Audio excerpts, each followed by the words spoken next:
Continuamos analizando el tema de la apertura del paso fronterizo entre Colombia y Venezuela. Conversamos con Vicente Márquez y Gonzalo Capriles, presidente de Cabecol, Vicente Márquez internacionalista. Habíamos dejado, señor Gonzalo, una pregunta al aire que era justamente cuáles habían sido esas consecuencias inmediatas que habían padecido estos 24 municipios venezolanos que hacen frontera con Colombia. Sí, le decía que el primer perjudicado por esta situación fue el comercio legítimo. Las empresas que legítimamente comerciaban con Colombia, de importación o de exportación, son empresas que cumplían con sus obligaciones legales con ambos países.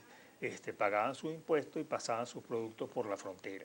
Y de ese tráfico comercial se derivaban otra serie de actividades que están vinculadas a ese tráfico. Por ejemplo, está la actuación de las agencias de aduana, está la actuación de las empresas transportistas, la actuación de quienes prestan servicios de hotelería y restaurantes en esa zona, y la actuación de quienes simplemente comercian productos de un lado o del otro de la frontera, basado en que hay una intensa actividad comercial entre esos productos, entre esos países.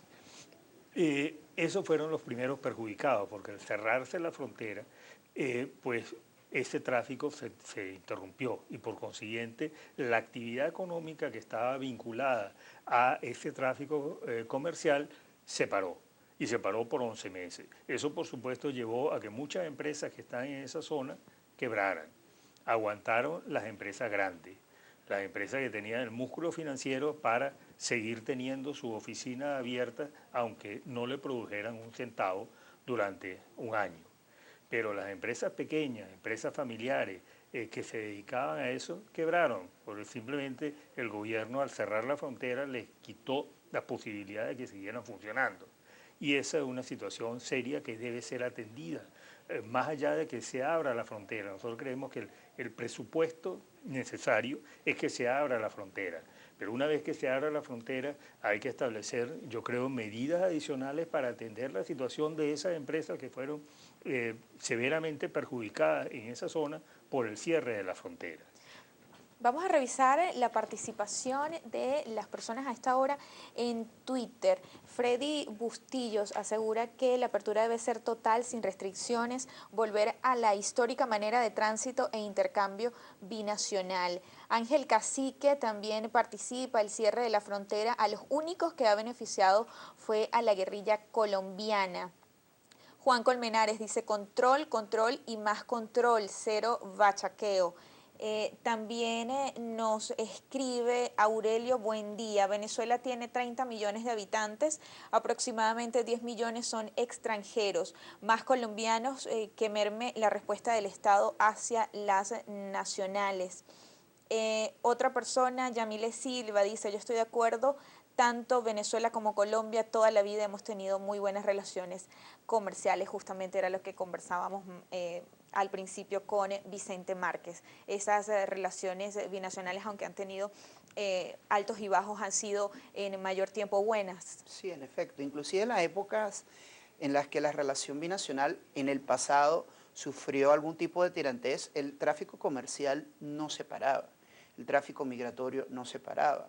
Solamente quizás hubo un antecedente relativamente cercano, que fue justamente en los últimos años de la administración de Uribe, cuando se tomó una medida de similar magnitud, debido por una circunstancia distinta, que fue en este caso el tema de la incursión de funcionarios del ejército colombiano para el campamento de la FARC en Ecuador, que llevó a que el gobierno de aquel entonces, el presidente Chávez, tomara la determinación de poner tanques en la frontera y cerrar la frontera.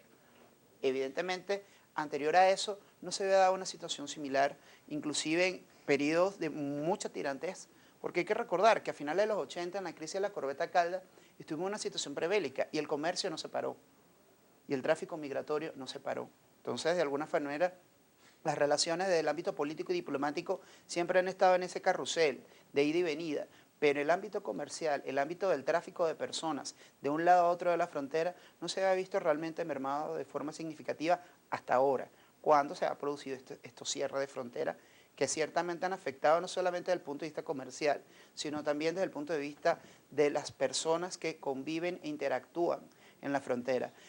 Es muy conocido gente que vivía, por ejemplo, en San Antonio y trabajaba en Cúcuta, o gente que de repente trabajaba en cualquiera de los pueblos del lado del norte de Santander que tenían negocios en San Cristóbal y que se vieron afectados por esa situación, o la gente que vive en la Alta Guajira, que de repente tenían familiares del lado venezolano y que no podían visitar, con los que no podían tener ningún tipo de interacción por el cierre de la frontera.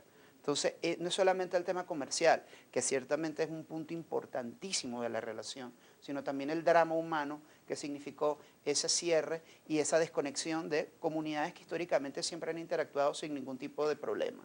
Fue este fin de semana cuando el gobierno venezolano y el gobierno colombiano pues decidieron reabrir la frontera con un horario controlado de 5 de la mañana a 9 de la noche y 6 de la mañana a 9 de la noche, dependiendo el horario de ambos países. Fue de manera solo peatonal, aún no se ha dado esa apertura al tránsito vehicular, pero hubo muchos encuentros, muchas reuniones entre ambas cancillerías, entre los dos presidentes. Nuestro equipo de producción ha preparado un trabajo donde también hace un recuento de lo que fue todas estas conversaciones entre ambos gobiernos para llegar a lo que fue el fin de semana pasado. Importantes anuncios que hacerle tanto al pueblo de Colombia como al pueblo de Venezuela. Hemos acordado ya unas acciones preliminares que puedan ir creando el ambiente para una apertura de la frontera desde el punto de vista progresivo, gradual.